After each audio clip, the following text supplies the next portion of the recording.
Now if I try to click on Dorothy right now, there is no page because I haven't created it yet.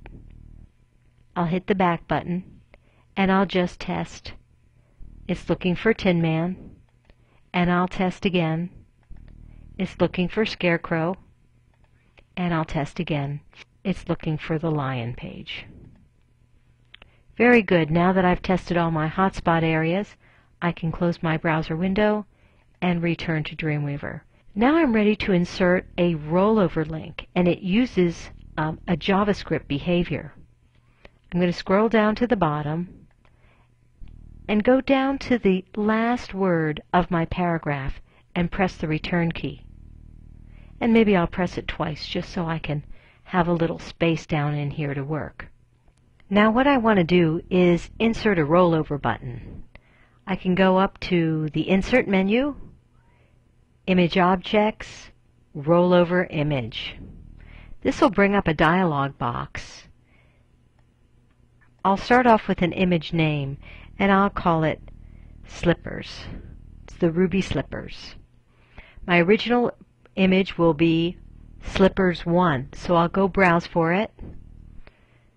I'll go to the desktop, make sure I'm in the Wizard folder, and I'm looking for the file called Slippers 1, and I'll choose it.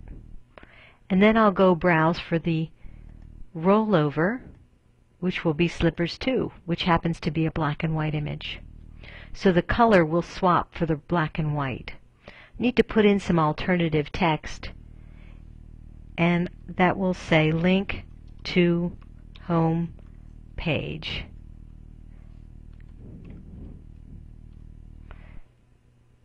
And when clicked, it will go to index.htm. So that's how all the fields should be filled out, and I will click OK. I'm going to save my work, File, Save, test it in a browser, scroll on down, and check out the rollover. And that works just perfectly, and it will go to the home page, as you can see. I'll close this up and return back to Dreamweaver. At this point, I have completed everything I need to do, and I'm going to take a good look at all the parts. I'll review all my styles. I have an H1 and 4 links: the default, the visited, the hover, and the active. Here I am inside my Wizard folder, and I can see my new index page that I just completed, and I'm interested in making 4 additional pages. Now I could create those from scratch, but that would be kind of silly once I've done all the work here on my index page. So I'm going to move this info page out of the way, and I'm going to take the index page and I'm going to duplicate it. There's 1, there's 2, there's 3, and there's 4. And I'm going to rename each one of these. This one will be called Dorothy,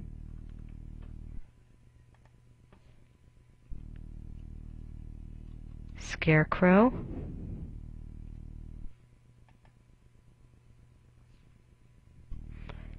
Tin Man, Lion. Now when I go to the Dorothy page, I can see that it's still the same as my index, and I will start making changes. I will name this Dorothy. I will take out this picture. I will replace these words with the words Dorothy, and I'll swap out this text. I'll go down here and I'll find my info document. I'll take this text and copy it, and I'll swap it out for this text. And right in here, I'll put in my Dorothy picture.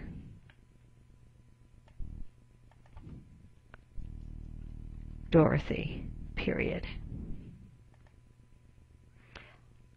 I'll save my work, And now I've completed my Dorothy page. I can close this document and do the same thing with the Scarecrow. Right away, I'll change the title. I'll get rid of the old photo. I'll put in Scarecrow.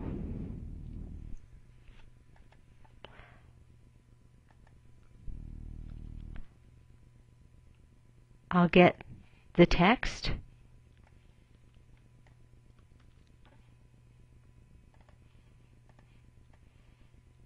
And paste that in place. And here, I'll put in the picture of the Scarecrow.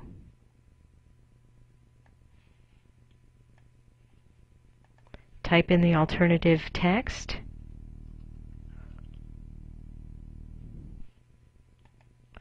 And this page appears to be done. I'll save it.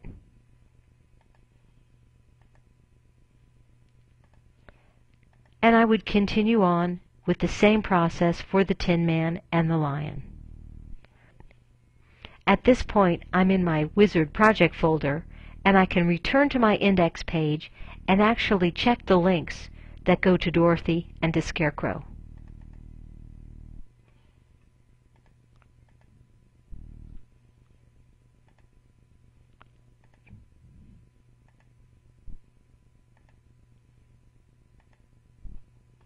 You can go ahead and do the Tin Man and Lion pages on your own. At the conclusion of the project, all your pages have been updated with new content, and you'll want to test all your links rigorously.